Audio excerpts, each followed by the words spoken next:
Well, thank you so much, Congressman Pittenger. This is always an incredible, incredible group, and I'm honored to be here today. I'm going to start with a story that's a little bit difficult, but it ties into what we're talking about today. Layla was a 12-year-old Yazidi girl in Iraq a few years ago when ISIS terrorists tragically attacked her village. Like thousands of girls, she was rounded up with her family, and the women and girls were separated from the men and boys. She was taken to an underground facility with approximately 50 other girls, where she was kept for 2 years with no sunlight and sold to men for sex every day until the age of 14, when her health was in such poor condition that she was deemed no longer useful to ISIS. This is how terrorists fund their operations, bringing in a significant source of income. The funds from selling Layla and other women just like her to ISIS fighters were for between just $200 and $1,500 a day. And this money was used to fuel, literally, these terrorist operations, not only in the Middle East, but here in the world. Now, ISIS used to be a dwindling threat, but actually in recent years, it has been growing. It even threatened a Taylor Swift concert recently. Splinters of these organizations are now all over the world. And 23 years ago, I just want to remind everyone in this room that on 9/11 here in the United States, the fourth plane that was tragically taken down in a Pennsylvania field was headed right here to the Capitol. So terrorism has impacted all of us and is important for those of us here today because it continues to be funded by human trafficking. Human trafficking is unique among human rights abuses because it is a global security issue and the source of funding for terrorist organizations and organized criminal networks. The laws that are passed in Congress and throughout the world to stop human trafficking and exploitation not only impact abuse, but they address global security threats. So Layla is an example of human trafficking, which is a form of modern-day slavery. And it occurs, just so that we're all on the same page, it's different than human smuggling, which I know has been talked a lot about today and is also important. Human trafficking actually means that a person is sold over and over again through force, fraud, or coercion. And so that's really the definition that we're dealing with today. It generates the US equivalent to $236 billion annually for traffickers. And it's estimated that nearly 50 million people, this is the most recent estimate, 50 million people are enslaved in the world right now, and some people believe that's a low estimate. Human trafficking is the second largest criminal enterprise in the entire world, second largest. This is what separates it from every other human rights abuse. And it is actually the fastest growing criminal enterprise. So why is this? What is fueling this epidemic? Well, unlike other human rights abuses, human trafficking is a business. A person can be bought or sold over and over. And unlike drugs, that person can be reused over and over, just like a commodity. The reality is that 99.6% of all victims are never identified. Literally 0.4% are never identified. And today, the biggest threat to global security is the state-sponsored terrorism of China, North Korea, and the Taliban, which all use child exploitation to not only execute, but to fund their operations. And so while most of us think of terrorism as stories just like Layla, I really want to shine a light today. I know we've talked a lot about China, but also on the connection to state-sponsored terrorism. More than 1 million Uyghurs, these are people, Uyghur people, more than 1 million are in forced labor camps in communist China, where they are sexually abused, physically abused, and trafficked on a massive scale. Additionally, in Africa, cobalt and lithium are among the world's most valuable resources. And Congressman, I don't know if it's up here, I hope it's up here, Congressman Derek Van Orden and others in the House Transportation Committee in the last year have actually had numerous hearings on this that have received very little media attention, but I want to highlight some of the important things that are mentioned in those because it's very, very important. So some of these have involved the current Transportation Secretary Buttigieg about the administration's role in child forced labor. And if you can see the photo above, that's a photo that he actually showed on the House floor that demonstrated it. At the expense of green energy, which is a totally separate topic, we want to make sure that children are not sacrificed. And that is really what is going on and why I'm here to talk about this today. Because Children should be protected at all costs. And that is something I hope that every person in the room can agree on. So in order to achieve the ambitious goal of making 50% of all U.S. vehicles electric by 2030, during these hearings it was highlighted that the government should seek this preservation of child labor in an effort to meet domestic energy objectives for clean energy.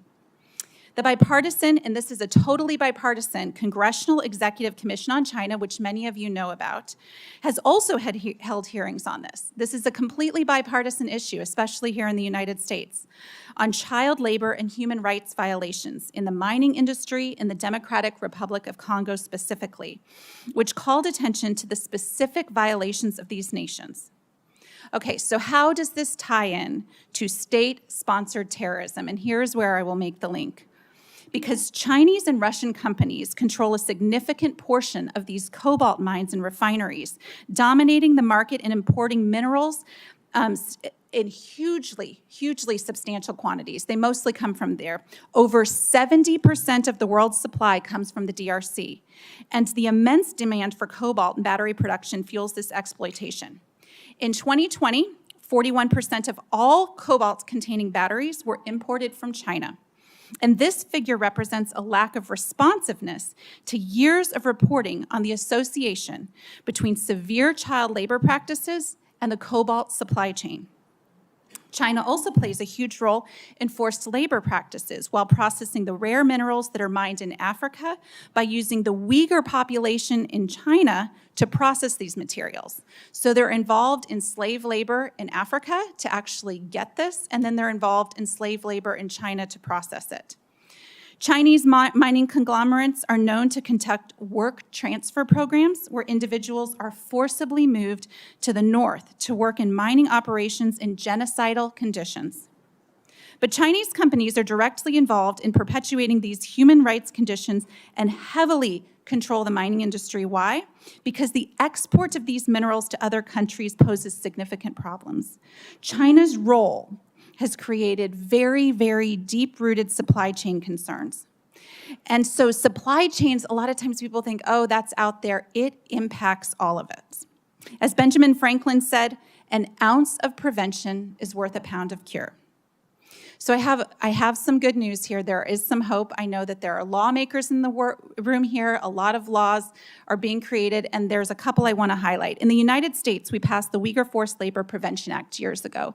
This was landmark legislation. It actually passed through the United States Senate unanimously, and actually only one person voted against it in the House. That is quite literally unprecedented. So on this, in a very divided nation on other issues, we can agree that this is not acceptable. Recently, for those of you in Europe, I'm sure you heard about the EU passed a somewhat similar law. It doesn't go quite as far, but it does start to address some of these issues. So what this addresses is that while we disagree on many things, there is consensus in the United States and many allied nations that modern slavery is wrong. And so that's where we want to start. It's not only evil, but it is inextricably linked to the security of the entire world. It is not separate from global security issues. Rather, it is at the heart. So what can we do about this? Well, the same thing that governments do when they want to dismantle instigators of war. They follow the money. Increasing efforts to stop funding human trafficking is not only heroic, it is actually a form of sanctions itself against these terrorist leaders. According to the United Nations, 1 in 3 women are affected by gender-based violence, and this skyrockets to 200% in high conflict zones where terrorist cells thrive. Prioritizing stopping and preventing human trafficking in all forms is a type of sanctions in itself. Here in the United States, there's another thing that we offer, and it's a mechanism that's incredible. It's called the Global Magnitsky Sanctions.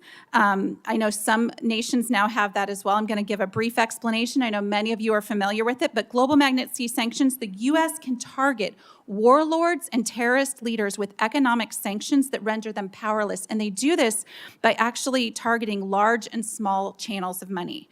The problem with this, the UK also has a version of this act. The problem is that this has rarely been used here in the United States to target human traffickers or state-sponsored terrorism. So we have this ability in the UK. They've now done it all throughout the EU. But when it comes to trafficking, this mechanism has hardly ever been used. And the second thing we can do is grassroots solutions. These can be incredibly effective. I know we have a number of business leaders here in the room, and in fact, one of the best examples of grassroots advocacy came after the invasion of Ukraine by Russia, in 2022. I'm sure you all heard about it. I don't know if the slide is up there. We can go a couple slides past it. A professor at Yale Law School on his own was behind the creation of the now infamous, it's a public list of businesses and corporations that withdrew from Russia. As world leaders worked on sanctions and statements, this completely non-legal advocacy effort to publicly shame businesses that remained in Russia worked. And it absolutely slowed their progress. Over 100 organizations pulled their businesses completely out of Russia within a matter of months. Why? Because of the public pressure from a professor's grassroots advocacy campaign. If significant efforts were placed on stopping businesses with China, stopping doing business with China voluntarily, the demand for products made with forced labor would start to dwindle and stop. So this is a very huge thing, and we've honestly never seen it on this scale so quickly across the globe, and we saw that it worked. Finally, we must support laws that not only ensure clean supply chains, but that also protect children, especially from being pawns to advance clean energy objectives. Clean energy is not clean if there is blood on the hands of those who push for it at the cost of human life and freedom. No one says, I support the trafficking of human beings, and we can all be united on this. So thank you. I know this is a very heavy topic, and I appreciate you all staying towards the end of the day. And I want to introduce right now to you a dear friend and colleague of mine. Her name is Tanya Gould. She should be familiar to several of you here today. She is a lived experience expert, and she is also the Anti-Human Trafficking Director for the Commonwealth of Virginia. Thank you so much, Tanya.